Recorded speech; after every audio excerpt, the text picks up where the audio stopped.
আগামী 24 ঘন্টার আবহাওয়ার পূর্বাভাসে বলা হয়েছে সিলেট বিভাগের কিছু কিছু জায়গাতে বৃষ্টি হতে পারে অস্থায়ীভাবে দমকা অথবা ঝোড়ো হওয়া সহ।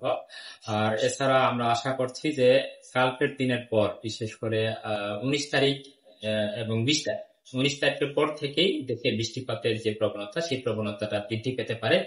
আমরা আশা করছি যে 19 তারিখে সিলেট, চট্টগ্রাম এবং বরিশাল বিভাগের কিছু কিছু জায়গাতে বৃষ্টি হতে পারে এবং 20 তারিখে দেশে প্রায় সারা দেশে বৃষ্টিপাত হওয়ার সম্ভাবনা রয়েছে, তবে খুলনা বিভাগের কিছু কিছু জায়গা বাদ দিয়ে।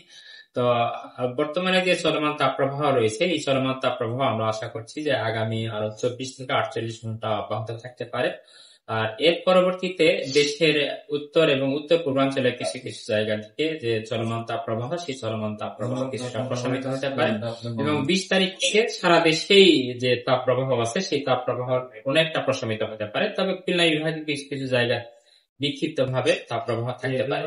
আর আমরা গত 15 তারিখে যে তাপপ্রবাহের সতর্কবার্তা ইস্যু করেছি সেটি আজকে শেষ হচ্ছে। আমরা আশা করছি যে আজকে হয়তোবা আবারও 24 থেকে 48 ঘন্টা সময়ের জন্য তাপপ্রবাহের সতর্কবার্তা দেওয়া হতে পারে। সেটি সব বিভাগের জন্য হতে পারে, 24 ঘন্টার জন্য সব বিভাগের জন্য প্রযোজ্য হতে পারে, কিন্তু 48 ঘন্টাতে দেশের কিছু কিছু বিভাগে, দেশের বিশেষ করে ঢাকা সহ দেশের পশ্চিমাঞ্চলের যে বিভাগগুলো আছে সেই পশ্চিমাঞ্চলের বিভাগগুলোর জন্য সতর্কবার্তা প্রযোজ্য হতে পারে। আর আপনি আরেকটা প্রশ্ন করেছেন, সেটা হচ্ছে যে সমুদ্রে লঘুচাপ তৈরি হচ্ছে কিনা। দেখুন, এখন পর্যন্ত এখন সারা বিশ্বে কিন্তু অনেক মডেল উন্মুক্ত আছে, সবাই কম বেশি মডেলগুলো দেখে, কিন্তু মডেলের যে পূর্বাভাস সেই পূর্বাভাসে কিন্তু অনেকটা আনসার্টেনিটি থাকে। আমাদের যে গাণিতিক মডেল সমূহ রয়েছে তাতে এখন পর্যন্ত আমরা যে অবস্থা দেখতে পাচ্ছি তাতে কিন্তু ওইরকম সমুদ্রে যে জোরালো ধরনের কোনো সিস্টেম তৈরি হবে এরকম কোনো সম্ভাবনা আমরা আপাতত দেখছি না। তবে আমরা সবসময় নজর রাখি যে সমুদ্রে যা কিছুই তৈরি হোক না কেন, যদি কোনো কিছু তৈরি হয় তাহলে সেটা আপনাদের মাধ্যমে অবশ্যই সকল কর্তৃপক্ষ এবং জনগণ অবশ্যই জানতে পারবে এই বিষয়ে।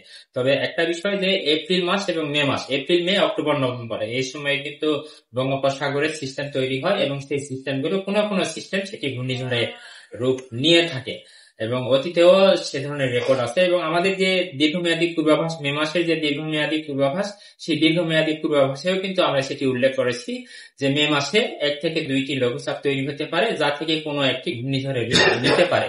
এখন পর্যন্ত যে এরকম অবস্থা তাতে আমরা এরকম জোরালো কোনো সম্ভাবনা দেখছি না। যদি তৈরি হয় তাহলে আমরা সেটা অবশ্যই আপনাদের মাধ্যমে সকলকে, সংশ্লিষ্ট সবাইকে জানাবো।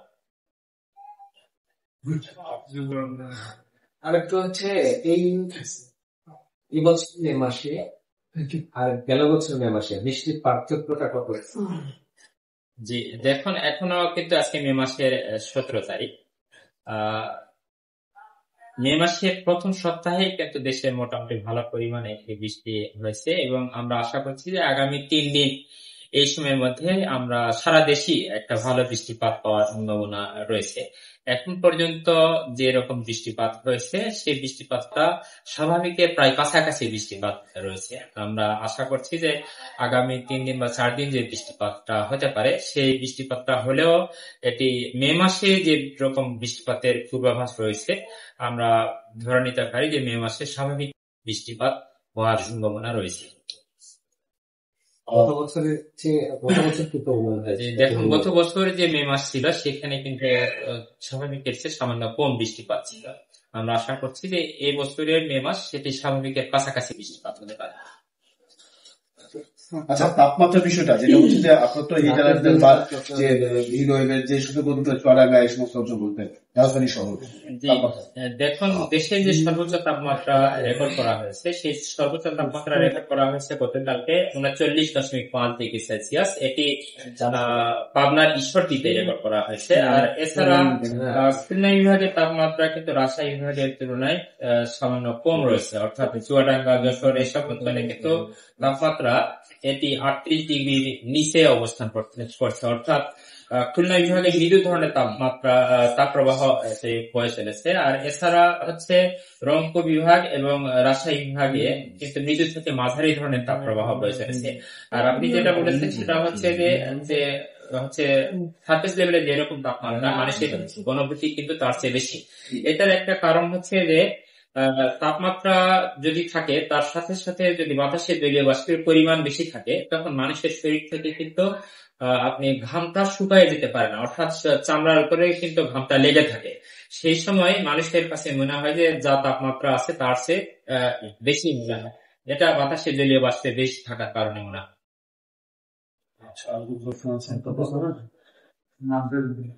শুধু রাজধানীতে আসলে কবে ঢাকাতে 19 থেকে 20 এই সময়ের মধ্যেই ঢাকাতে বৃষ্টিপাত থাকার সম্ভাবনা রয়েছে। 19 তারিখ 20 তারিখ এই সময়ের মধ্যে।